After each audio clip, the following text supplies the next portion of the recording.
I've escaped London for the weekend and I'm up here in Yorkshire visiting some family, and today's activity is the Yorkshire Three Peaks walk. Now we are here in Yorkshire and it is very impressive, very nice landscape, certainly makes a change from London.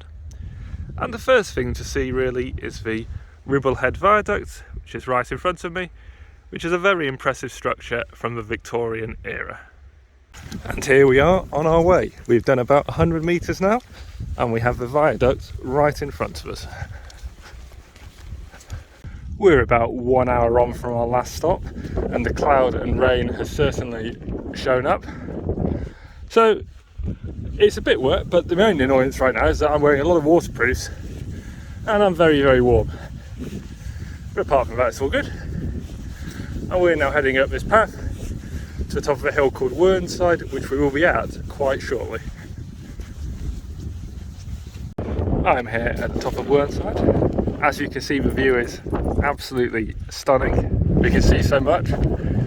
But we're about 6.5 kilometres in here, about 31 to go, and we've done about a third of the ascent now, so about 500 metres. And all in all, it's been a good walk, but we can't see anything. Here we are coming down off Whernside and the cloud has disappeared for a little bit. I think we're just down below the cloud again, and really nice actually. The rain has stayed off pretty much so far, although I am wearing a very ridiculous poncho just in case it comes back. But yeah, it's really good, and we can see the Ribblehead Viaduct down there looking very majestic, and we'll be down at the bottom and at a little rest stop pretty quickly, I think. So let's walk down here a little bit more and let's see if I can get a nice zoom in on the viaduct. There we go, very nice. So we are now thoroughly down off Whernside and we are at one of the lowest points on the walk, and the next hill for us is Ingleborough, which is the hill in front of us, hidden by the cloud. Before there though, we do hit a pub where I believe there is opportunity for refreshments. So that'll be in about a mile's time, and then it's back walking uphill. But we do still have a very nice view of the viaduct. And right now it's not even that windy. So we are now on our way up Ingleborough. We're starting the main ascent, which is just in front of us, just below the clouds you can see. And the rain is really coming down there. So I'm now in full waterproofs and we'll see how long they can keep the rain out. I'm not too optimistic, but we will see. But hopefully the next stop will be at the top of the hill, where I expect we're going to have another very cloudy view. But at least for the time being, it could be worse. And it even looks a little bit brighter there. I am now on the way down from Ingleborough.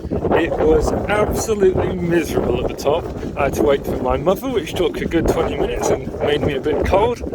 But the wind and the rain just meant we could not do anything up there. We just had to get down as quickly as possible.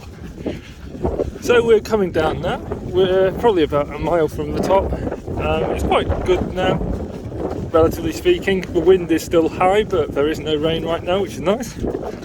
And next stop for us is Pen-Y-Ghent, but that's not for a couple of miles really, quite a few miles in fact. But apparently down at the bottom of this hill there is somewhere where we can get inside and maybe change our very wet socks. So still descending off Ingleborough, but the good news is we can now see more than 10 metres, and even better, both the wind and the rain have pretty much gone. We've not actually had any rain for about half an hour now, which has let me dry out a little bit. But still plenty of distance to go. We're roughly halfway through for distance. Done about 20 kilometres with roughly 20 to go. But we are about 2/3 of our way through the overall ascent, so that's good.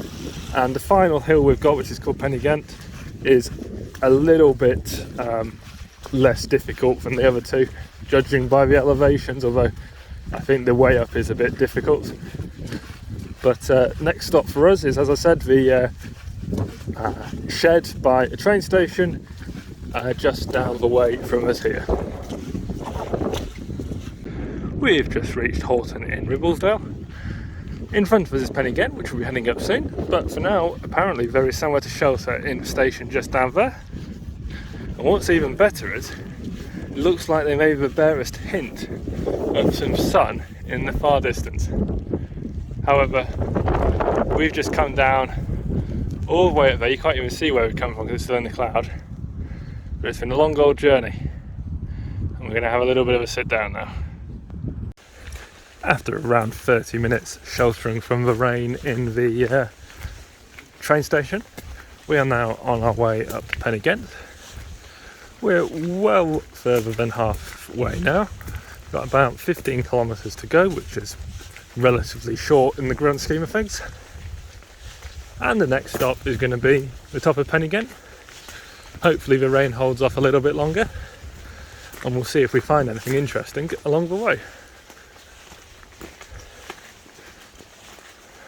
Right, we are now almost at the top of Pen-Y-Ghent, and we've got the rarest of things, which is a view of the summit.